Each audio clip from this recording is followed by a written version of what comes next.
तो आज क्लास में हम पढ़ेंगे जैनिज्म और बुद्धिज्म के बारे में। 6th सेंचुरी BC में मैंने आपको बताया था जब महाजनपद एरा था तो ब्राह्मण्स की डोमिनेंस बहुत ज़्यादा बढ़ गई थी, जिसमें हमने अभी देखा था प्रीवियस चैप्टर में हमने देखा था महाजनपद के बारे में पढ़ा था, हमने मौर्यंस के बारे में पढ़ा था, हमने महाजनपद मगध के डिफरेंट डायनेस्टीज़ के बारे में पढ़ा था। तो आज हम पढ़ेंगे वो दो रिलीजन जो 6th सेंचुरी BC में फ्लरिश्ड हुए थे, जिसका नाम है जैनिज्म और बुद्धिज्म। आज हम नए रिलीजन की बात करेंगे जिसका नाम है जैनिज्म एंड बुद्धिज्म। इसको जानने से पहले, इनको स्टार्ट करने से पहले हम ये जानते हैं कि ये जो जैनिज्म और बुद्धिज्म था ये क्यों आया था। एक्चुअली ये आया इस वजह से था क्योंकि उस टाइम पे ब्राह्मण्स की जो डोमिनेंस थी, मतलब ब्राह्मण्स का जो उत्तराधिकार था वो बहुत ज़्यादा बढ़ चुका था। वो लोग बोलते थे रिचुअल्स प्रैक्टिस करने के लिए, एक्सपेंसिव रिचुअल प्रैक्टिस करने के लिए बोलते थे। उन्होंने ही वर्ण सिस्टम मतलब कास्ट सिस्टम को फ्लरिश किया था और वही जिसकी वजह से सब लोग बहुत ज़्यादा परेशान थे। इसकी वजह से नए दो रिलीजन आए थे, जैनिज्म और बुद्धिज्म। इसमें इन दोनों में धर्म में क्या बताया गया है? इन दोनों में धर्म में ये बताया गया है कि कैसे आपकी आत्मा परमात्मा से मिल सकती है with the help of non violence मतलब अहिंसा का साथ देके, with the help of kindness मतलब उदार बन के, with the help of charity मतलब दान करके, और with the help of good social conduct. Good social conduct का मतलब होता है अच्छे कर्म करके आपकी आत्मा जो है वो परमात्मा से मिल सकती है, मतलब आपको मोक्ष की प्राप्ति हो सकती है। तो इन जैनिज्म और बुद्धिज्म स्टार्ट करने से पहले हम जानेंगे थोड़ा सा ओरिजिन कि किसकी वजह से जैनिज्म और बुद्धिज्म फ्लरिश्ड हुआ था। तो फर्स्ट हेडिंग अगर हम बात करें तो हम जानते हैं ओरिजिन कि क्या ओरिजिन था इन दोनों का, जैनिज्म और बुद्धिज्म न्यू रिलीजन आने का 6th सेंचुरी BC में, जिसमें हम पहले से ही हम एक हिंदुइज्म रिलीजन को फुलफिल कर रहे थे। तो पहला रिलीजन आता है ब्राह्मण्स का वर्ण सिस्टम। पहला रिलीजन आता है वर्ण सिस्टम, जिसमें उन्होंने ब्राह्मण, क्षत्रियाज, वैश्याज और शूद्र में सोसाइटी को डिवाइड कर रखा था। Brahmins is equal to priest, Kshatriyas is equal to warriors, Vaishyas is equal to businessman और ट्रेडर्स, और शूद्र मतलब सर्वेंट जो इन तीनों की सेवा करते हैं। तो इसी वर्ण सिस्टम के बारे में अगर हम बात करें एज प्रेजेंट की सिचुएशन देखिए तो धीरे धीरे वर्ण सिस्टम को ब्रिटिशर्स ने हेरिडिटी वाइज फुलफ्लिश कर दिया था, जिसको हम वर्ण सिस्टम को एट प्रेजेंट हम कास्ट सिस्टम से भी डिनोट करते हैं, जिसको हम जाति सिस्टम से भी डिनोट करते हैं। जब हमने इंडिपेंडेंस ली आफ्टर 1947, तो जब हमने इंडिपेंडेंस मतलब हमारा भारत स्वतंत्र हुआ, तो हम देखते हैं कि बहुत ज़्यादा भेदभाव होती है सोसाइटी, बहुत ज़्यादा भेदभाव कर रही थी डिस्क्रिमिनेशन को लेकर। डिस्क्रिमिनेशन मतलब भेदभाव कर रही थी कास्ट को लेकर कि ये ब्राह्मण है, ये क्षत्रियाज है, वैश्याज है, ये शूद्र है।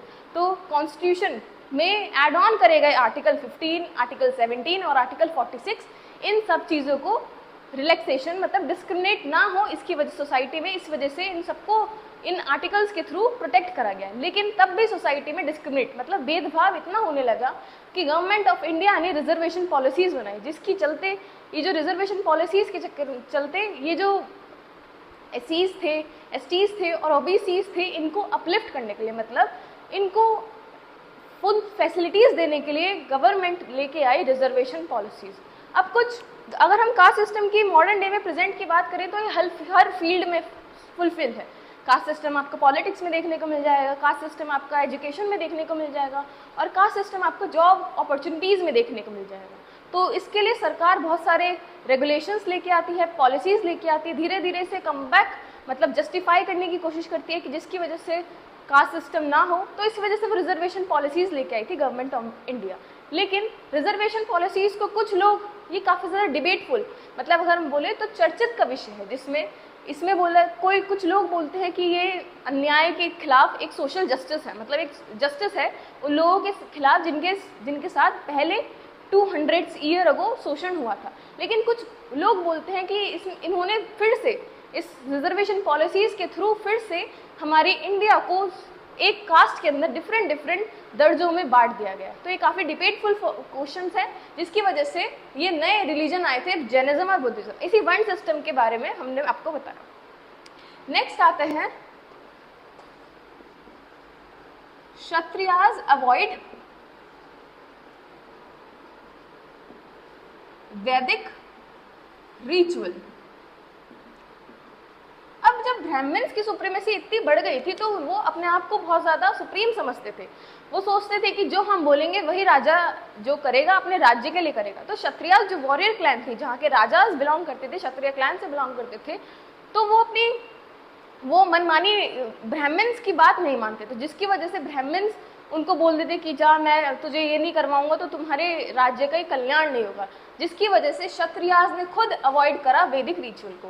थर्ड रीजन आता है इनका new agriculture practice. Agriculture practice, अगर हम न्यू एग्रीकल्चर प्रैक्टिस की बात करें तो इस टाइम पे फुल फ्लिड थी। 6th सेंचुरी में न्यू एग्रीकल्चर प्रैक्टिस हो रही थी, मतलब आयरन का यूज, लोहे का यूज होने लग गया था, जिसमें वो लोग बैलगाड़ी बनाते थे और जिसकी वजह से खेत को जोतते थे, प्लग शेयर से जोतते थे, जिसकी वजह से एनिमल्स की बहुत ज़्यादा नीड पड़नी पड़ी। लेकिन जो ब्राह्मण्स थे वो एनिमल का सेक्रीफाइस कराते थे, इसकी वजह से भी लोगों ने ब्राह्मण रिलीजन को मानने से मना कर दिया। तो ये 3 रीज़न थे जिनकी वजह से जैनिज्म और बुद्धिज्म फ्लरिश्ड हुआ। तो आज हम जानेंगे जैनिज्म के बारे में कि क्या चीज़ जैनिज्म बोलता है, किस चीज़ की प्रैक्टिस करने के लिए जैनिज्म बोलता है, और क्यों जैनिज्म हमारे इंडिया में फ्लरिश हुआ, कौन उसका पहला फाउंडर था, कौन लास्ट फाउंडर था, जिसकी वजह से जैनिज्म पूरे इंडिया में फ्लरिश हुआ और आज भी हमारे इंडिया में फुलफिल होता है। तो हम स्टार्ट करते हैं हमारा न्यू टॉपिक, जिसका नाम है जैनिज्म। अगर हम जैनिज्म की बात करें तो जैनिज्म 6th सेंचुरी BCE में फ्लरिश हुआ था। ये फर्स्ट अपीयर्ड हुआ था जिसका मतलब बस मोक्ष की प्राप्ति करना था, मतलब लिबरेशन प्राप्त करना था, मोक्ष की प्राप्ति करना था। किस तरीके से प्राप्त करना था, तो अगर हम बात करें जैनिज्म में जिसने फुल फ्लिश कराया था वो महावीर स्वामी थे, जिसने 6th सेंचुरी के बाद पूरी ऑल ओवर इंडिया में महावीर स्वामी ने जैनिज्म को फुलफिल करा था।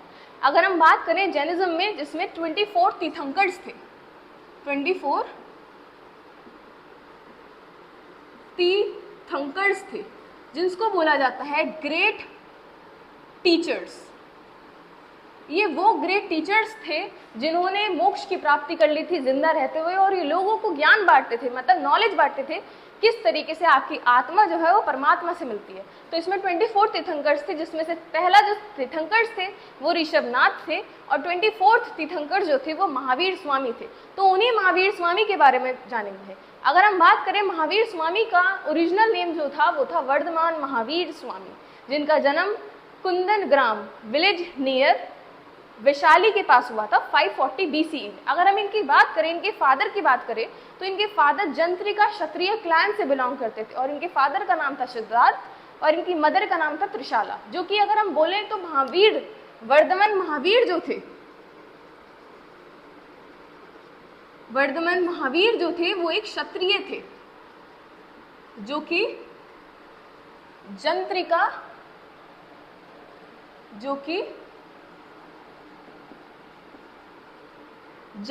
क्षत्रिय क्लैन से बिलोंग करते थे, जंत्रिका क्षत्रिय क्लैन से बिलोंग करते थे महावीर स्वामी। तो अगर हम बोले तो ये ओरिजिन से क्षत्रिय थे जिन्होंने एक नया रिलीजन निकाला। अब हम बात करते हैं जैनिज्म के सिद्धांत की। तो जैनिज्म किस सिद्धांत पे बेस बोलता है, तो ये 3 चीजें फुलफिल करने के लिए बोलता है। 3 चीजें क्या, जिसको ये 3 रत्न बोलते हैं या 3 प्रिंसिपल्स बोलते हैं।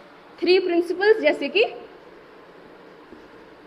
3 प्रिंसिपल्स या फिर 3 रतन, जिसमें से अगर हम बात करें तो पहला रतन है राइट फेथ, दूसरे की बात करें तो राइट नॉलेज, और तीसरे की बात करें तो राइट एक्शन।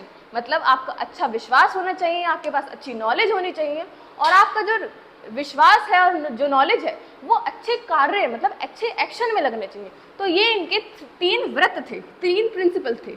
क्या थे, राइट फेथ था, दूसरा था राइट नॉलेज,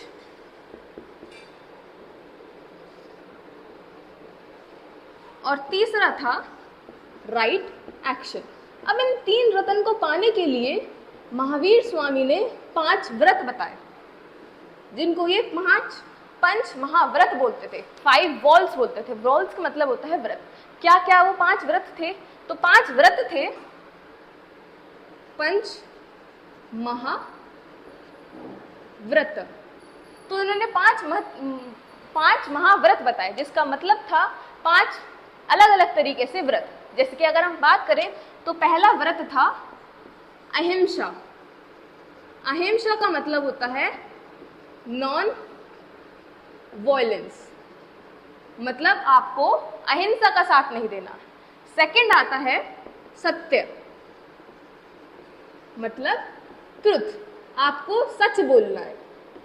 थर्ड आता है अस्त्य, जिसका मतलब होता है नॉन स्टीलिंग, मतलब किसी की भी चीज जो है आपको चुरानी नहीं है। और चौथा आता है अपारिग्रह। अपारिग्रह जिसका मतलब था नॉन अटैचमेंट, किसी से आपको किसी भी प्रकार का मोह नहीं रखना है, नॉन अटैचमेंट। और पांचवा व्रत था ब्रह्मचर्य। ब्रह्मचर्य मतलब आजीवन आपको ब्रह्मचर्य का पालन करना है, जिसका अगर हम बोले तो सात्विक आजीवन, आपको सात्विक जीवन जीना है। सात्विक जीवन जीने का मतलब शादी नहीं करनी, और हमेशा सात्विक जीवन था। तो ये 5 व्रत थे जो प्रिंसिपल्स, जो जैनिज्म की डॉक्ट्राइन मतलब सिद्धांत बोलते थे। 3 ये थे, राइट फेथ, राइट नॉलेज और राइट एक्शन। इनको फुलफिल करने के लिए उन्होंने 5 व्रत बताए। अब धीरे धीरे टाइम बीतता रहा और जैनिज्म अपनी पीक पे आ गया। अब होता क्या है, जैनिज्म जो है वो मगध वाले एरिया में बहुत ज्यादा फ्लरिश था, जिसमें अगर हम बात करें तो महावीर स्वामी ने जैनिज्म धर्म को फैलाया था।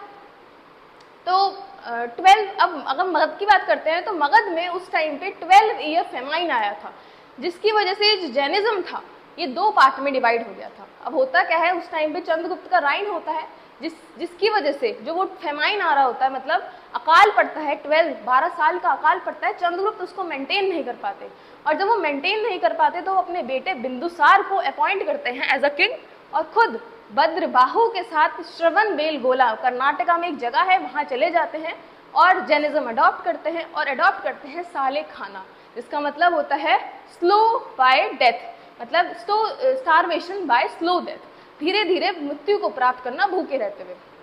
तो उसके बाद जब वो भद्रबाहु दोबारा से नदन इंडिया में आते हैं, वो साउथ इंडिया में चले जाते हैं क्योंकि वहाँ पे फेमाइन पड़ रहा होता है। अब वो वापस आते हैं नदन इंडिया में। अगर हम बात करें नदन इंडिया में भद्रबाहु आते तो वो देखते हैं यहाँ के जैनिज्म अलग प्रैक्टिस कर रहे हैं।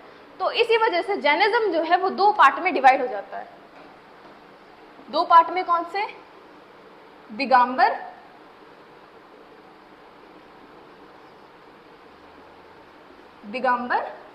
जिसको फुलफिल किया था भद्रबाहु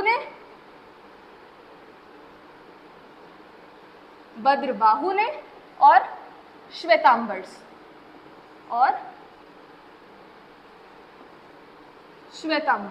जिसको फुलफिल किया था सुतला बाहु ने। तो इन्होंने, अगर हम बात करें दिगंबर श्वेतांबर्स का मतलब क्या होता है, ये दिगंबर अलग सेक्ट था, सेक्ट मतलब रिलीजन, और ये श्वेतांबर एक अलग सेक्ट था। तो दिगंबर्स के जो लोग थे वो इन 5 व्रत का फुलफिल करते थे, अहिंसा, सत्य, अपारिग्रह और ब्रह्मचर्य का फुलफिल करते थे, और आजीवन नंगे रह के अपनी मोक्ष की प्राप्ति, मतलब ये कॉन्सेप्ट को फॉलो करते थे न्यूडिटी के। और अगर हम सातवाहन की बात करें तो ये व्हाइट कलर के क्लोथ्स पहनते थे और नदन इंडिया में रूल करते थे, और ये इनमें से सिर्फ 4 व्रत को फुलफिल करते थे। ये ब्रह्मचर्य के व्रत को फुलफिल नहीं करते थे। इनका मानना था कि आप गृहस्थी में भी मोक्ष की प्राप्ति कर सकते हैं। तो ये था पूरा जैनिज्म के बारे में, जिसमें हमने पढ़ा क्या जैनिज्म था, किस फॉलोअर्स ने, अगर हम बात करें किस व्यक्ति ने, महावीर स्वामी ने एनलाइटमेंट प्राप्त करी थी 32 ईयर्स की at the रिजुपालिका river under the साल ट्री के अंदर इन्होंने रिजुपालिका रिवर के किनारे 42 एज की ईयर्स में इन्होंने एनलाइटमेंट मतलब मोक्ष की प्राप्ति करी थी। और फिर ये लोग फिर ये 72 ईयर्स जब तक इनकी डेथ नहीं हो जाती तब तक ये सिर्फ प्रीचिंग मतलब अपने शिष्यों को ज्ञान देते रहे कि किस तरीके से आप मोक्ष की प्राप्ति कर सकते हैं। तो ये था पूरा जैनिज्म के बारे में, जिसमें हमने जैनिज्म के कॉन्सेप्ट के बारे में जाना, दिगंबर सेक्ट के बारे में जाना, श्वेतांबर सेक्ट के बारे में जाना। नेक्स्ट क्लास में हम जानेंगे बुद्धिज्म के बारे में कि क्या था बुद्धिज्म की थ्योरी, क्या था डॉक्ट्राइन और किस तरीके से बुद्धिज्म जो है वो डिवाइड हुआ और किस तरीके से आज भी हमारे इंडिया में जगह जगह पे बुद्धिज्म फुलफिल होता है।